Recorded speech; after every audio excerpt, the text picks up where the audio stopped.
अगर minority community में सिर्फ मुस्लिम्स की बात करूँ तो उनकी भी पॉपुलेशन पूरे पाकिस्तान से ज़्यादा है। तो वो इतनी माइनॉरिटी नहीं है कि उसके हकों का ख्याल नहीं रखेगा या उसे बिल्कुल आप हाशिए पे डाल के उसके खिलाफ कोई डिसीजन ले लेंगे। अगर यूनिफॉर्म सिविल कोड होता है तो ये सिर्फ मुस्लिम्स पर ही लागू नहीं होगा, ये हिंदुओं पर भी लागू होगा।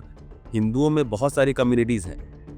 जैसा आप हिंदुओं को जो कि दक्षिण भारत में रहती हैं, जिनमें प्रॉपर्टीज़ को लेके प्रॉपर्टीज़ आगे आने वाली जनरेशन में लड़के और लड़कियों को भी किस तरह से बँटेगी, उसको लेके काफ़ी ज़्यादा अलग-अलग ट्रेडिशनल सोच है।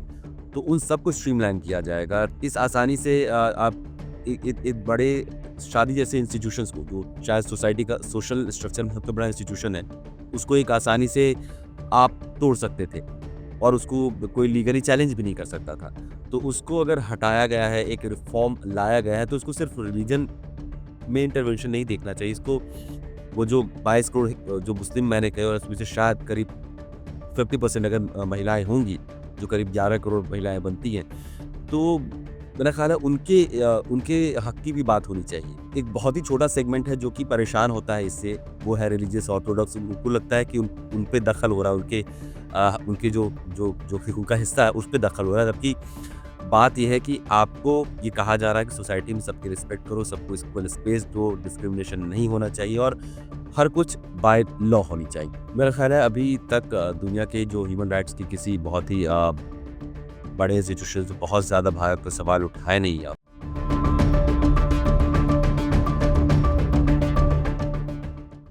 अस्सलाम वालेकुम नाजरीन, मैं हूं मारिया जदून और आप देख रहे हैं WNN। ख़वातीनो हज़रात, आज के प्रोग्राम में हम भारत के एक अहम और मुतनाज़ मौजू पर गुफ्तगू करेंगे, यानी यूनिफॉर्म सिविल कोड का नफाज और उसके मुमकिन असरात पर। भारत कहने को तो दुनिया की सबसे बड़ी सेकुलर जमहूरियत है, मगर आज एक ऐसे मोड़ पर खड़ा है जहां मजहबी और सकाफती तनाव पर सवालात उठ रहे हैं। यूनिफॉर्म सिविल कोड के नफाज की बहस ने मुल्क में एक नई बहस को जन्म दिया है। क्या ये कानून तमाम मज़ाहिब और सकाफ़तों के लिए यकसा तौर पर काबिल कबूल होगा, या ये अक़लियतों के मजहबी अकायद और रवायात पर एक और कदगन साबित होगा? आज इन तमाम पहलुओं पर गुफ्तगू करेंगे और ये जानने की कोशिश करेंगे कि क्या भारत अपनी सेकुलर शनाख्त को बरकरार रखते हुए अक़लियतों के तहफ़्फ़ुज़ और उनके हकूक़ का तहफ़्फ़ुज़ कर पाएगा। इस पर बात करने के लिए हमें ज्वाइन किया है all the way from India, he is a senior journalist, Abhishek Jha. Sir, कहने को तो भारत एक सेकुलर रियासत है जिसकी आइन की रूह से मुख्तलिफ मज़ाहिब और सकाफ़तों को यकसा अहमियत हासिल है, लेकिन हालिया दिनों में यूनिफॉर्म सिविल कोड के नफाज के हवाले से बहस तेज़ हो रही है। क्या आप समझते हैं इस कानून का नफाज तमाम मज़ाहिब के लिए काबिल कबूल होगा? देखिए, पहली बात कि ये तो बहुत ही ज़्यादा इंटरनल इंडिया का मामला होगा, तो इसमें दुनिया को बहुत ज़्यादा परवाह करने की ज़रूरत नहीं पड़ेगी, क्योंकि यहाँ पर जो माइनॉरिटी कम्युनिटी है, वो भी इतनी ज़्यादा है कि पाकिस्तान की जो टोटल पॉपुलेशन है, उससे ज़्यादा है। अगर माइनॉरिटी कम्युनिटी में सिर्फ मुस्लिम्स की बात करूँ, तो उनकी भी पॉपुलेशन पूरे पाकिस्तान से ज़्यादा है। तो वो इतनी माइनॉरिटी नहीं है कि उसके हकों का ख़्याल नहीं रखेगा या उसे बिल्कुल आप हाशिए पे डाल के उसके खिलाफ कोई डिसीजन ले लेंगे। तो अगर कोई बड़ा कानून बनाया जा रहा है, तो ज़रूर एक स्ट्रक्चरल मॉडल है जिसको ध्यान में रखा गया है कि ओवरऑल सोसाइटी के हर एक तबके के लिए, हर एक कम्युनिटी के लिए, हर एक रिलीजन के लिए वो चीज़ बेहतर हो। अगर यूनिफ़ॉर्म सिविल कोड होता है तो ये सिर्फ़ मुस्लिम्स पर ही लागू नहीं होगा, ये हिंदुओं पर भी लागू होगा। हिंदुओं में बहुत सारी कम्युनिटीज़ हैं। जैसा आप हिंदुओं को जो कि दक्षिण भारत में रहती हैं, जिनमें प्रॉपर्टीज़ को लेके प्रॉपर्टीज़ आगे आने वाली जनरेशन में लड़के और लड़कियों को भी किस तरह से बँटेगी, उसको लेके काफ़ी ज़्यादा अलग-अलग ट्रेडिशनल सोच है।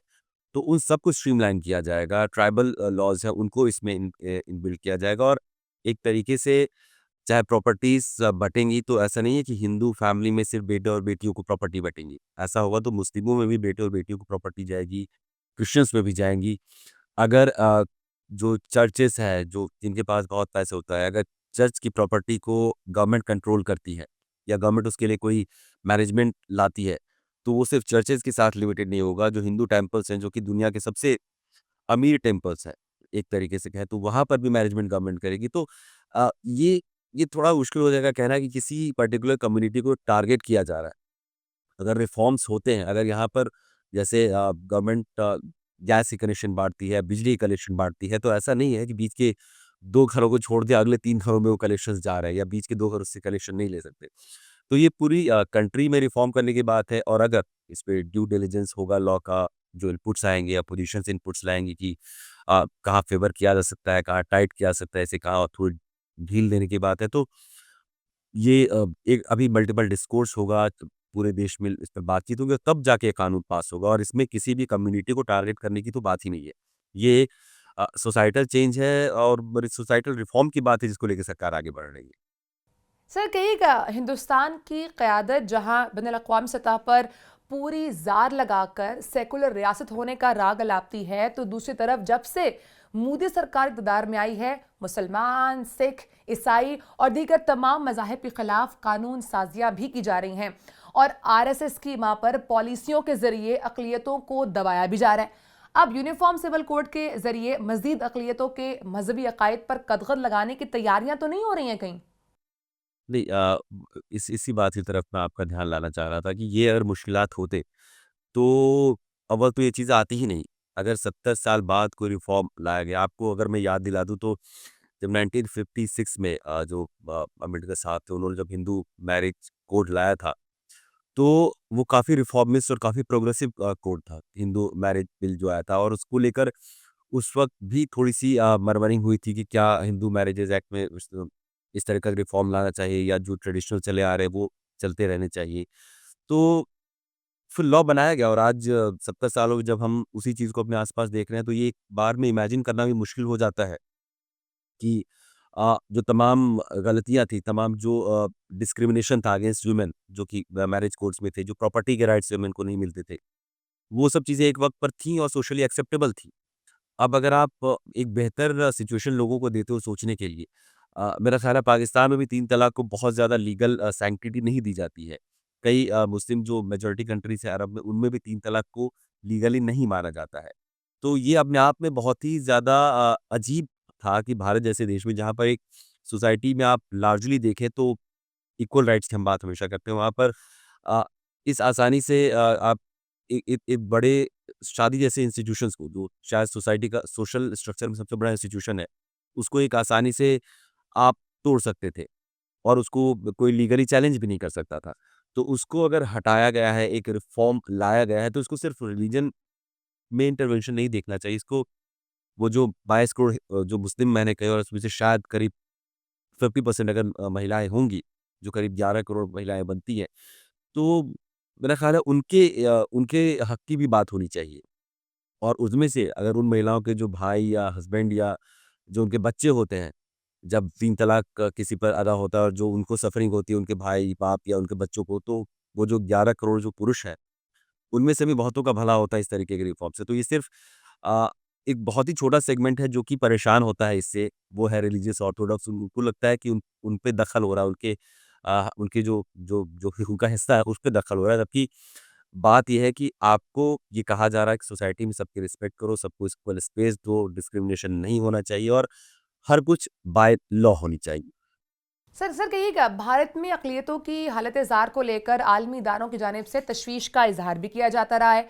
क्या इसी दौरान यूनिफ़ॉर्म सिविल कोड से मुतालिक भारत आलमी इदारों और ममालिक का एतमाद बहाल रख सकेगा कि इस कानून से अक़लियतों के हकूक़ पामाल नहीं होंगे? मेरा ख़्याल है अभी तक दुनिया के जो ह्यूमन राइट्स की किसी बहुत ही बड़े इंस्टीट्यूशन से बहुत ज़्यादा भारत पर सवाल उठाए नहीं है और अगर उठाए हैं तो उसका जवाब भारत ने अपने तरीके से दिया भी है। अ, ह्यूमन राइट्स वायलेशन के डेफिनेशन बड़े अलग-अलग हो जाते हैं अलग-अलग कंट्रीज़ में जाके। मेरा ख़्याल है पाकिस्तान खुद इस चीज़ से बहुत ज़्यादा सफ़र करता है कि जो एक सोसाइटी होती है कई बार मेजॉरिटी ऑफ सोसाइटी एक बड़ा कोई बड़ी गलती कर देती है तो उसको उस देश पे थोप दिया जाता है, कि ये इस देश की सरकार करवा रही है। और सरकार मोस्टली चाहे पाकिस्तान में हो, चाहे भारत में हो, चाहे नेपाल में हो, कहीं भी वो उनकी पूरी कोशिश होती है कि हम कानून का फ़ॉलो करें, कॉन्स्टिट्यूशन को फ़ॉलो करें, थोड़ा बहुत लिबर्टी के साथ हम कोशिश करें कि देश में जो एक स्ट्रक्चर हमारे एंसेस्टर्स ने बना के हमको दिया, हम उसी के सहारे देश को आगे बढ़ाते चलें। वन्स इन अ व्हाइल कोई अगर क्राउड या कोई ऐसा एक भीड़ ने कोई ऐसा जुर्म कर दिया तो उसको ये बताना कि पूरा देश ही ऐसा है, ये ना आप मान पाएँगे इस बात को, ना हम मान पाएँगे। ऐसे वन्स इन अ व्हाइल क्या कहें ऐसे जो फ्रिंज इंसिडेंसेस होते हैं, तो हमारा देश भी बड़ा है तो शायद वो पाकिस्तान से 4 गुने ज़्यादा इंसिडेंट्स हो सकते हैं यहाँ पे। लेकिन ये एक ऐसा मसला नहीं है कि पूरे देश में हर दिन, हर आते-जाते, हर मतलब गली-मोहल्लों में माइनॉरिटीज़ को परेशान किया जा रहा है। ऐसा तो ख़ैर बिल्कुल नहीं है।